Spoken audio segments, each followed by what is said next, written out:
विश्वको सबैभन्दा सानो राष्ट्र भएर पनि विश्वको सबैभन्दा शक्तिशाली राष्ट्रहरूमध्ये एक बनाउन सफल ली क्वान यू कुनै समयमा बालेन जस्तै युवा नेता बनाएर उदाएका ली क्वान यूले कसरी स्रोतविहीन देशलाई विश्वको एउटा शक्तिशाली र विश्वको सबैभन्दा विकसित राष्ट्रहरूमध्ये एउटा बनाउन सफल भए। On this moment when we signed this agreement which severed Singapore from Malaysia, it will be a moment of anguish. के बालेनले पनि यसबाट केही कुरा सिक्न सक्छन् त? नमस्कार साथीहरू, आज हामी एक रोचक र शक्तिशाली विषयमा चर्चा गर्दैछौँ। नेपालको राजनीतिमा नयाँ नेतृत्व र आशा बोकेको नाम बालेन। उहाँप्रति जनताको अपेक्षा केवल विकास मात्र होइन, नयाँ सिस्टम, नयाँ सोच र परिणाम पनि हो। तर प्रश्न के छ भने वास्तवमा सफल नेतृत्व कस्तो हुन्छ?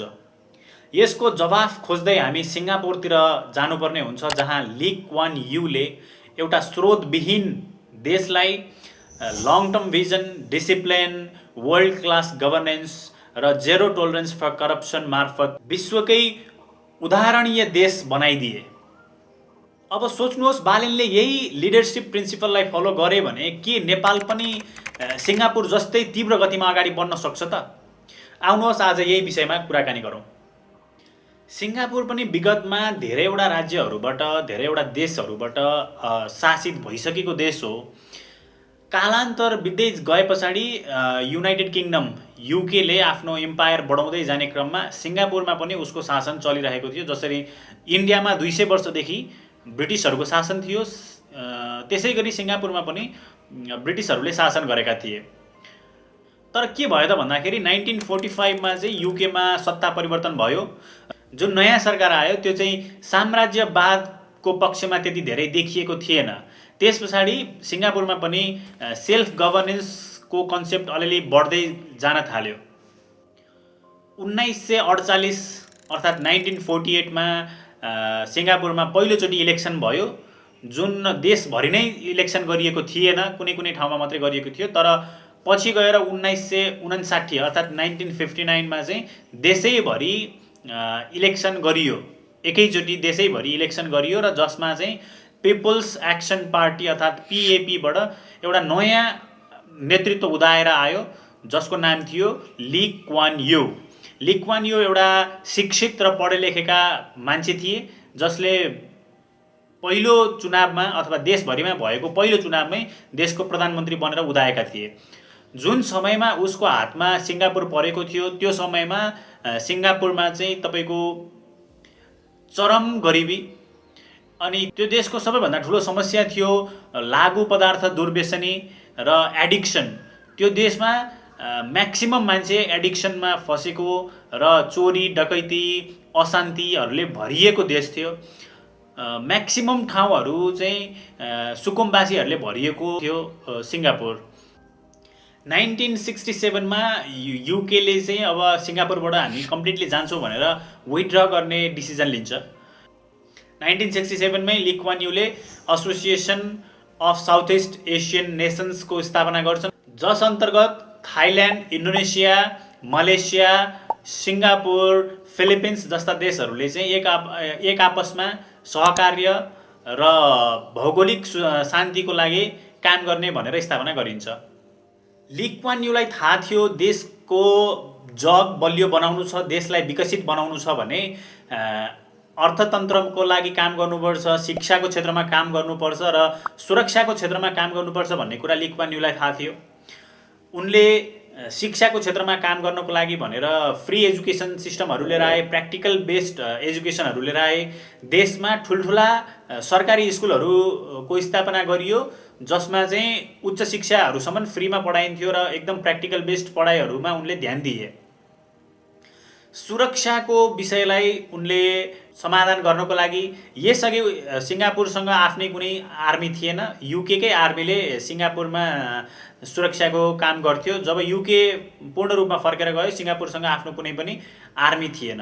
यो कुरालाई समाधान गर्नको लागि एउटा नयाँ नियम लिएर आए ली क्वान यूले, जस अन्तर्गत चाहिँ हरेक युवा 18 वर्ष नागे पछाडि कुनै न कुनै जीवनको कालखण्डमा केही वर्ष आर्मीको रूपमा काम गर्नुपर्ने भन्ने नियम उनले लिएर आए।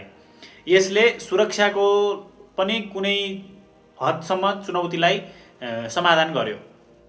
सिङ्गापुरमा त्यस बखतमा धेरै ठुलो मात्रामा चाइनिज ग्रुपहरू, त्योभन्दा केही हदमा मलेसियन अथवा मलैजहरू र हिन्दुजहरू अथवा इन्डियन्सहरू पनि केही मात्रामा बसोबास गर्ने गर्दथे। र ली कुआन यू चाहन्थे कि कुनै पनि खालका जातीय अथवा चाहिँ भौगोलिक भेदभाव नहोस्, चाइनिजहरू, हिन्दुजहरू, मुस्लिम्सहरूको बिचमा कुनै पनि द्वन्द्व अथवा वैमनस्यता नहोस् भनेर उनले एथनिक इन्टिग्रिटी पोलिसी अनाउन्स गर्छन्, जुन उनले पेपरमा मात्रै नभइकन वास्तवमा पनि लागू गर्ने निर्णय गरेर हरेक बिल्डिङमा अथवा अपार्टमेन्टमा बस्दाखेरि पनि 84% चाइनिज हुनुपर्ने, 22% मलेजहरू हुनुपर्ने र 10% चाहिँ इन्डियन्सहरू रहनुपर्ने भनेर उनले एउटै बिल्डिङमा सबै खालको जात जाति धर्मका मान्छेहरूलाई एकै ठाउँमा राखेर एउटा मेलमिलापको भावनालाई अगाडि बढाए, कम्पलसरी गराए। यसले चाहिँ त्यो देशको जुन द्वन्द्व अथवा चाहिँ जातीय भेदभाव जुन थियो त्यसलाई पनि अन्त्य गर्नलाई ठुलो हेल्प गर्यो। अर्को ठुलो कदम के छ भन्दाखेरि जातीय भेदभावलाई र धर्मको भेदभावलाई अन्त्य गर्नको लागि भनेर 21 जुलाईको दिन रेसियल हार्मोनी डे अनाउन्स गरियो, जसमा चाहिँ स्कुलमा पढ्ने साना साना बालबच्चाहरूले चाहिँ आफ्नो भन्दा फरक धर्म भएको मान्छेको लुगा लगाएर सेलिब्रेट गर्ने दिनको रूपमा स्थापना गरियो, ताकि सानै बालबच्चादेखि नै अर्को धर्मप्रति चाहिँ एउटा प्रेम सद्भावको भावना जागोस् र पछि गएर द्वन्द्वमा झोकिउन् बच्चाहरू, द्वन्द्वमा नलागुन् भन्ने हिसाबले उनीहरूले स्कुल लेभलदेखि नै एउटा रेसियल हार्मोनी डे भनेर अर्को धर्मप्रति एउटा आस्था र विश्वासलाई कायम राख्ने, सम्मानलाई कायम राख्ने एउटा कदम चालियो। ली कुआन यूले स्वच्छ सिङ्गापुर अभियान भनेर देशलाई स्वच्छ बनाउनको लागि भनेर विभिन्न कालखण्डमा अभियानहरू चलाए, जसमा चाहिँ देशैभरिका मान्छेहरू आएर सरसफाइ कार्यक्रममा लागेर फोहोर मैलाहरूबाट निस्किने कार्यहरूमा पनि लागे। अर्को कुरा के हुन्छ भने केही पनि नभएको एउटा देश जोसँग चाहिँ आफ्नै प्राकृतिक कुनै स्रोत साधन छैन जसलाई बेचेर देशले आम्दानी गर्न सकोस्, त्यस्तो देश आज विश्वको सबैभन्दा धनी कसरी भयो त भन्ने एउटा ठुलो प्रश्न उठ्न सक्छ।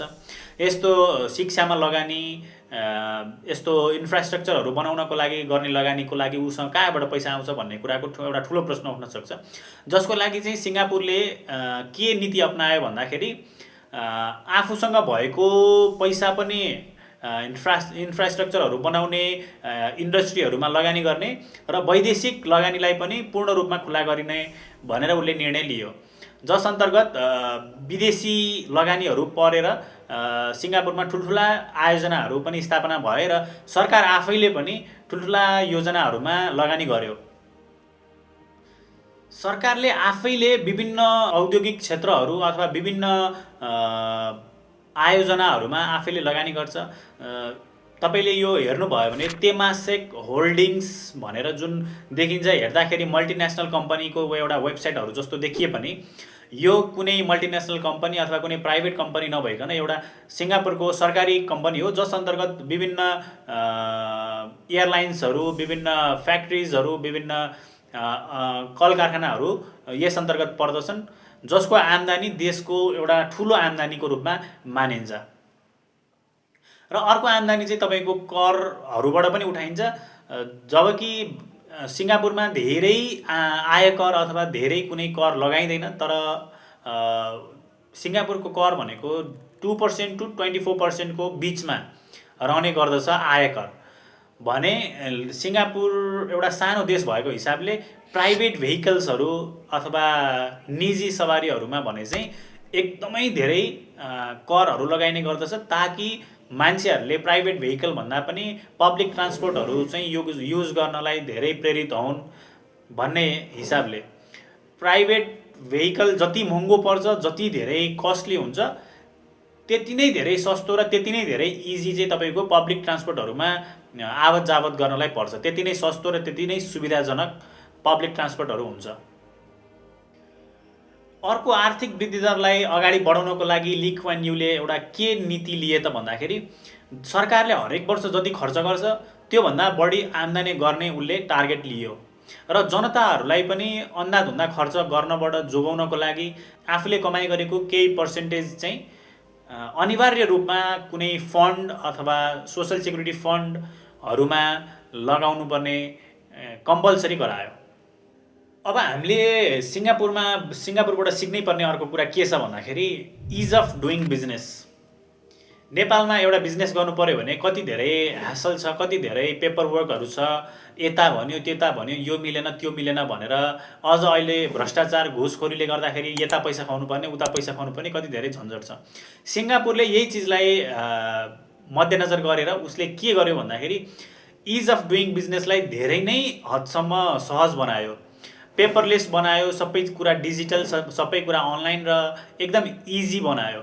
इज अफ डुइङ बिजनेसमा वर्ल्डमा सेकेन्ड नम्बरमा पर्छ सिङ्गापुर, फर्स्ट नम्बरमा न्युजिल्यान्ड पर्छ भने सेकेन्ड नम्बरमा सिङ्गापुर पर्छ।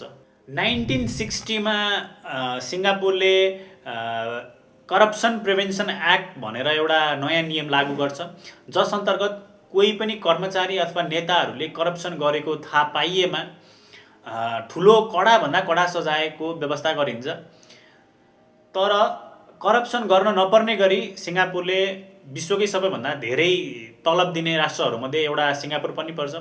त्यहाँको देशको प्रधानमन्त्रीको तलब अमेरिका रसियाका राष्ट्रपतिहरूभन्दा पनि धेरै तलब दिने चलन छ भने कर्मचारीहरूलाई पनि तुलनाको हिसाबले अरू देशको भन्दा राम्रै तलब दिइन्छ ताकि उसले भ्रष्टाचार गर्न नपरोस्।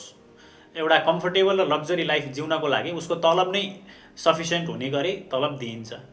ली कुवान यूलाई अर्को कुरा के पनि थाहा थियो भन्दाखेरि आफ्नो देशलाई अगाडि बढाउनको लागि आफूसँग पर्याप्त मात्रामा जनशक्ति र स्किल्ड वर्कर हुनुपर्छ भन्ने कुराको उनलाई ज्ञात थियो र उनले के गरे त भन्दाखेरि हरेक कम्पनी अथवा अफिसहरूले चाहिँ कर्मचारीलाई हरेक महिना केही चाहिँ स्किल लेभी भनेर पैसा दिनुपर्ने ताकि उसले केही स्किल सिक्न सकोस् र आफूले अपग्रेड गर्न सकोस्।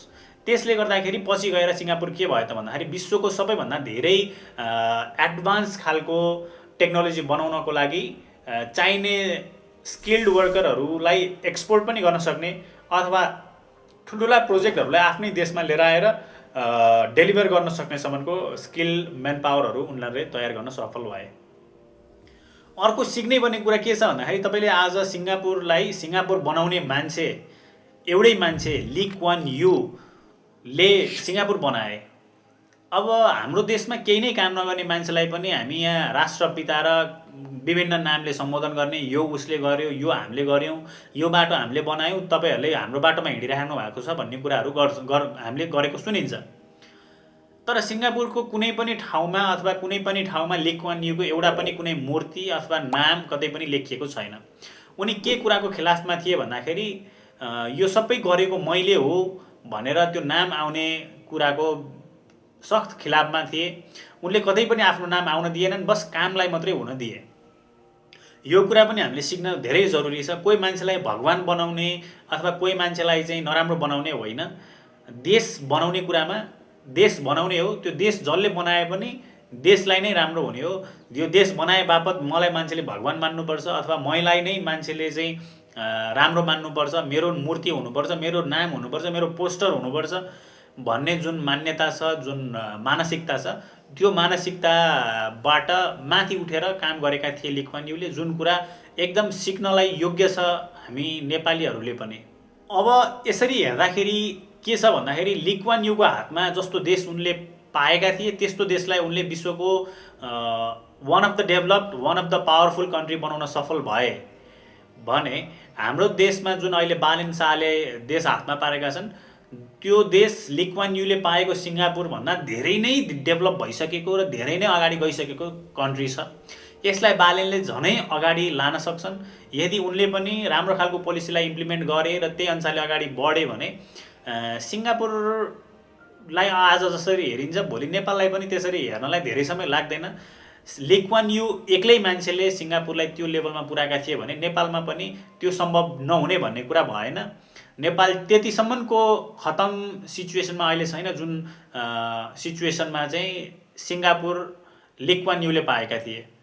ली कुआन यूले जसै गरी देशमा भएका विभिन्न समस्याहरूलाई समाधान गर्दै देशलाई एउटा उचाइमा पुर्याउन सफल हुनुहोस् भन्दै बालेन शाहलाई शुभकामना दिन चाहन्छु।